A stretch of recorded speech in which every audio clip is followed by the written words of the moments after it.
But let's go over to Ayo. We've got a petroleum engineer there, so he's going to take us through this experience, and maybe he will talk about Port Harcourt Refinery. What is going on? What are engineers doing? Ayo.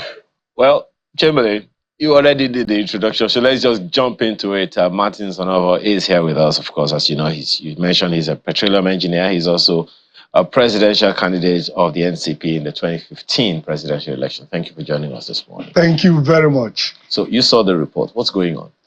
Well, there are three different official reports.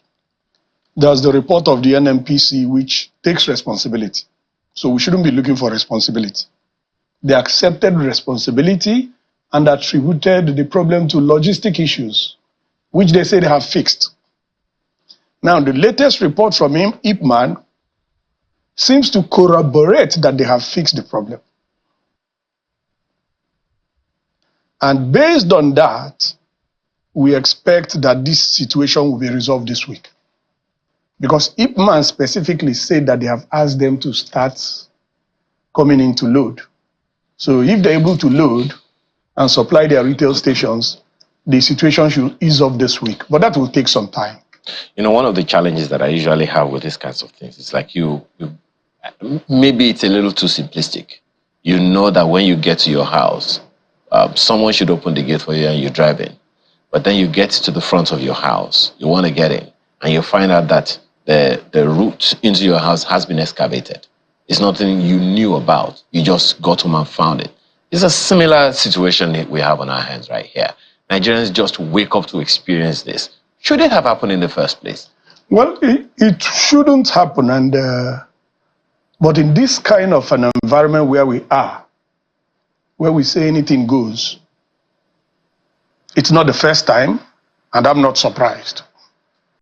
Even if this is resolved this week, it could happen again after next month. It goes back to the same question. From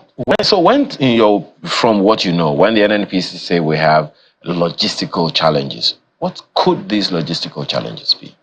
There are so many possibilities. There's the third report I didn't talk about of an anonymous industry player who said NNPC did not receive enough supplies.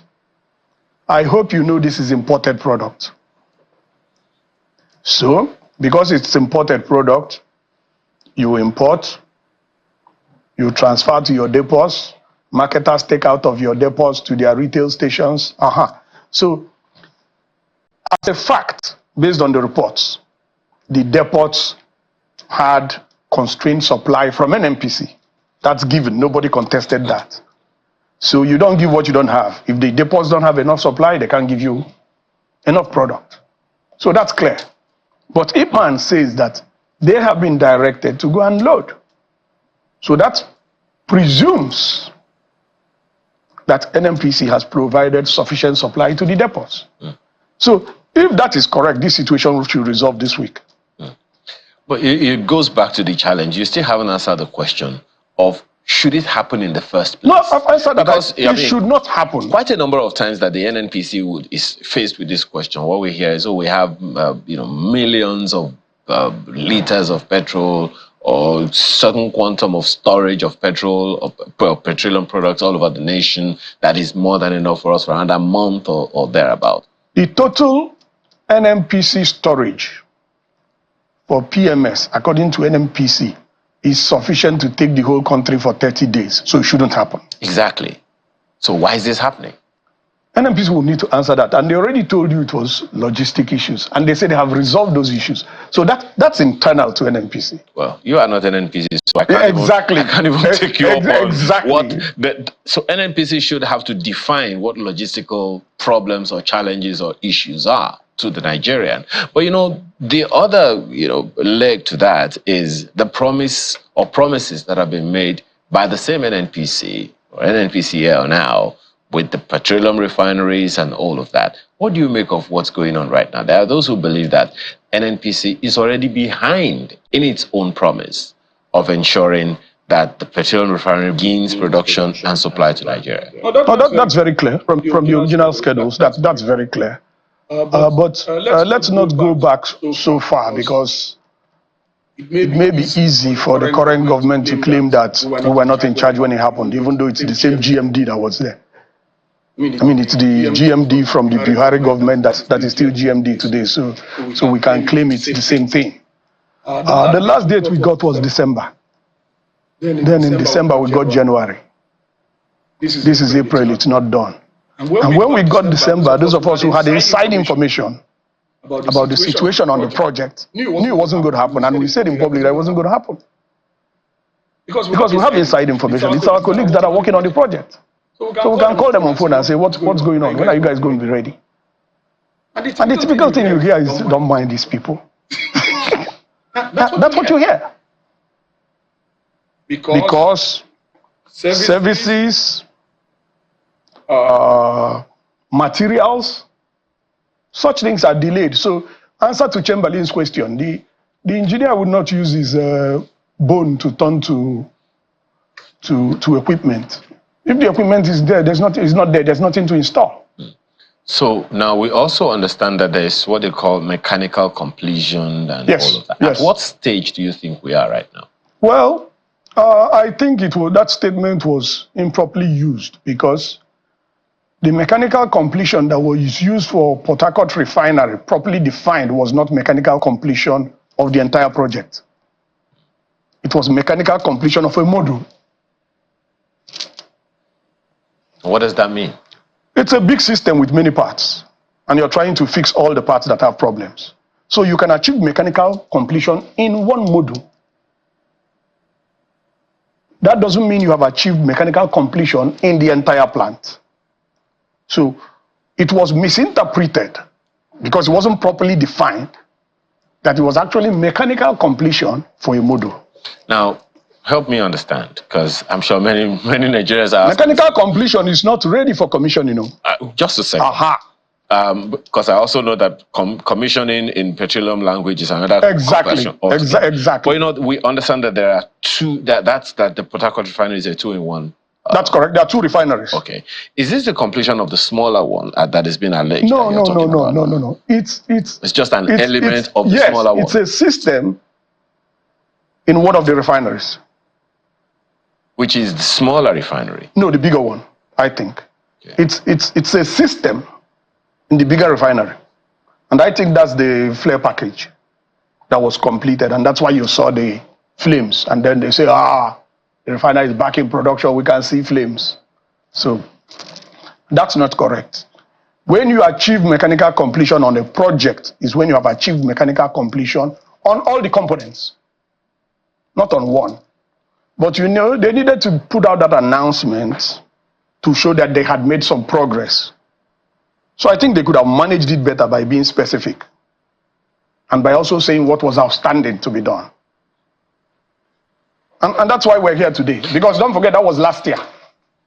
Quite a number of engineers such as yourself have come out to say, on the one hand, what you're talking about, mechanical completion. The assumption many Nigerians believe that, okay, it will take another 3 months for the commissioning. After the completion, it will take another 3 months for the commissioning to take off. And then we can now have, the products begin production. Yes. So in your opinion, how long is this likely to take? How many components are there? How many modules are there for Nigerians to expect, okay, after this, and then in another X number of months, we can begin to expect products from the Port Harcourt Refinery? You will need a lot more detailed information to give those kind of dates, because you are having situations where equipment supplies are being delayed.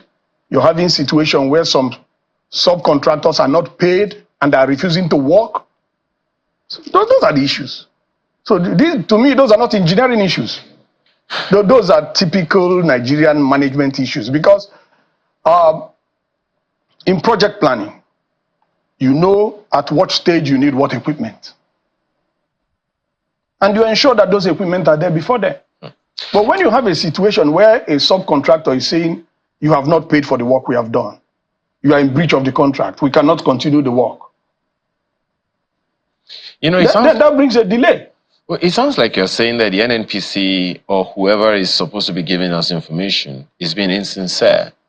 It's not just that. There's some inaccurate information, like the one we referred to, like the story of the mechanical completion. That's not accurate. There's also the issue of poor project management. That's clear. On whose part? I just gave you one example that there are some subcontractors who are saying we cannot continue work because you have been paid for the invoices we have submitted. And who is owing? You. NNPC, you. You own NNPC. Okay. NNPC belongs to the public. You and I, we own NNPC. So we are owing. If somebody provides services, you pay according to contract. And when you don't pay, and he says we cannot continue to work, then the work is delayed. So all of the information being put out by the MD of the Port Harcourt Refinery, what do you make of all of that? Well, you know, the information he puts out, you will not understand it the way I understand it, because I'm a technical person. That's the fact. Secondly, I have the additional advantage that I have some colleagues on the project who I can call and say exactly what is happening. For example, last year there was a welder strike. If they don't weld, there's a delay. And these things are associated with payments and things like that. Now, at a point, many people were laid off because of funding. So that's also a delay, because when you don't have the manpower to work. So these are the normal Nigerian dysfunctionalities. I beg to differ in a way. Okay, please. The reason I'm saying that is this. It is not normal for there to be dysfunction. No, because in private sectors, it is not normal to be dysfunction. I agree. So if some things are not happening the way it should happen, then that is not supposed to be normal. It is a dysfunction that needs to be addressed. So at whose foot would you lay this one in the interest of the nation? NNPC, you own a project, you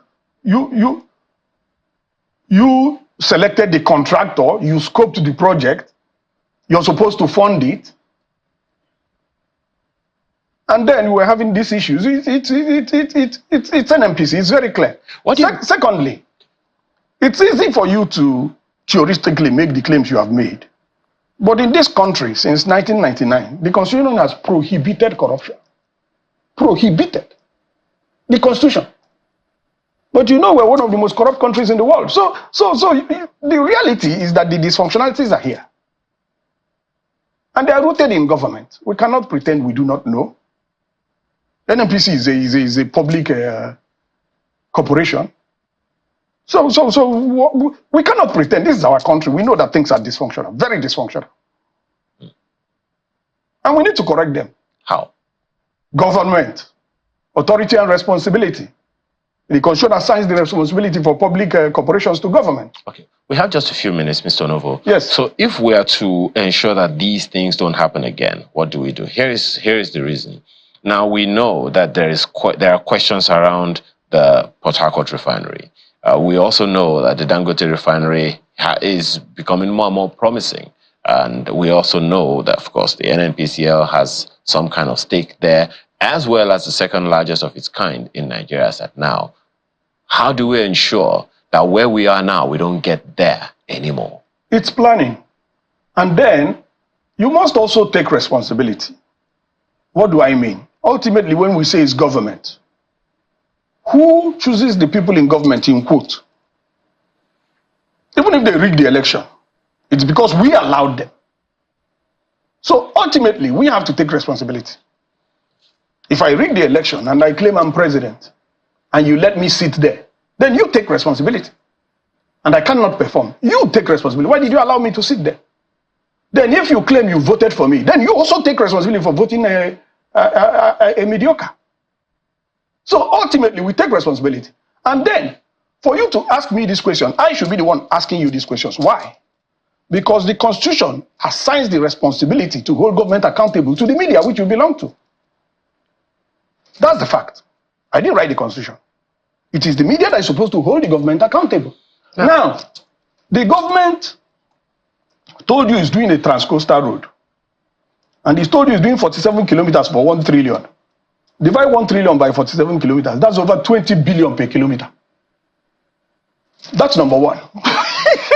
The media has kept quiet. Number two, You paid 1 trillion to a company, extra budgetary. The media has kept quiet. That's an impeachable offense. So why are you pretending that you are unaware of the dysfunctionalities that are all over the place? Because I'm an engineer, you want us to take responsibility. I don't work for NNPC. What is interesting in all that you have said is that one of the ways in which the media takes responsibility is to bring people like you to educate Nigerians on the real issues. Agreed. And this is what we are doing right now. Now, we're running out of time. Now, a number of other issues are there for us to talk about.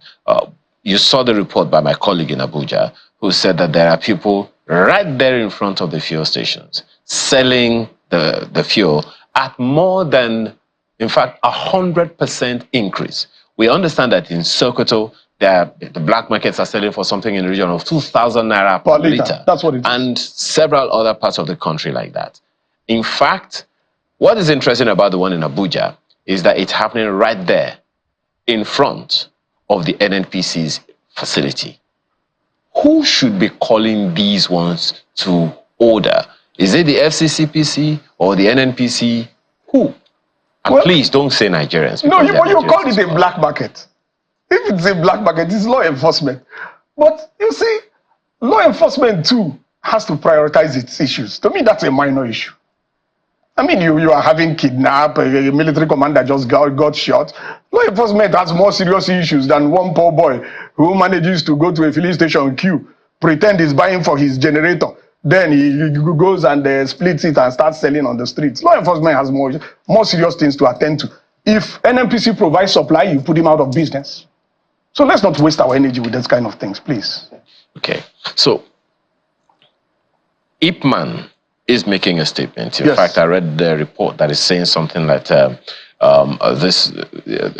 is scarcity from the places where it's been imported, and consequently, maybe we don't have enough stock.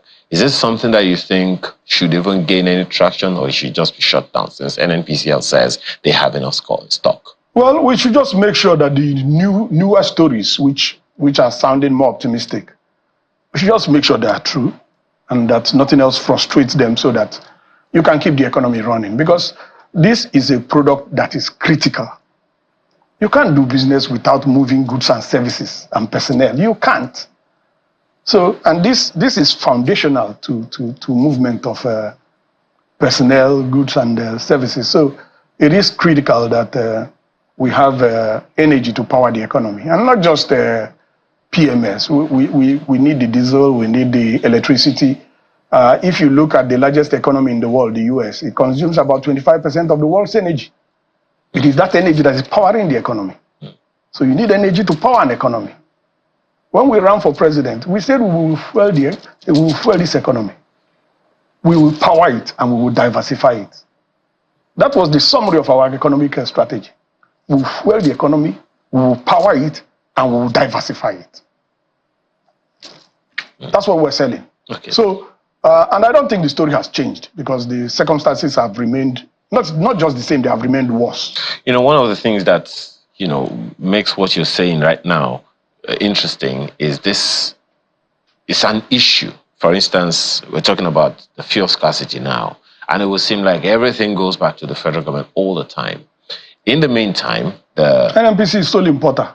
I know. NNPC is a public corporation. I know. Otherwise, we blame Channels TV. Where I'm going with that question is there a role for state governments to mitigate some of the challenges that happen in their states? Because I always question the collaboration of the federal government and state governments. I think that would be a distraction. I think we have set up the NNPC. It's properly set up. We need to run it very well.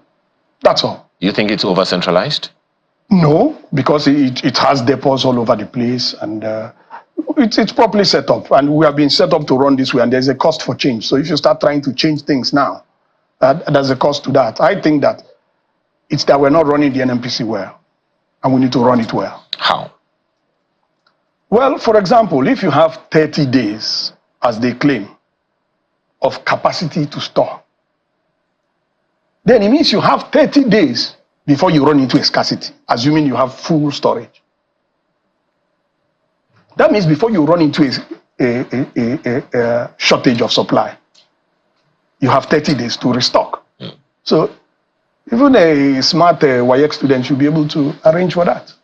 It goes back to the question that I asked earlier. When the NNPC says they have logistical challenges, they have said that that is the challenge that they have.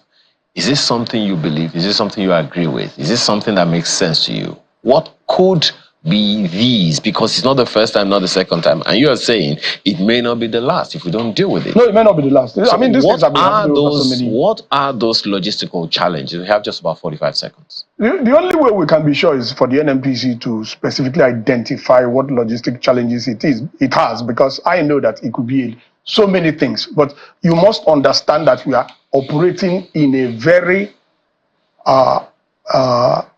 in an environment of incompetence and corruption too. Well, and they complicate things and make systems inefficient. Well, I guess, as you said, the NNPC has some explaining to do. We are the members of the boards of directors, 200 million Nigerians. Represented by Federal Ministry of Finance and Federal Ministry of Petroleum. Absolutely. Thank you so much for being here this morning. Thank you. Am I at liberty to call you Engineer Martin Onovo? I'm a registered engineer. Absolutely. Thank you so much for your time this morning. Thank you very much.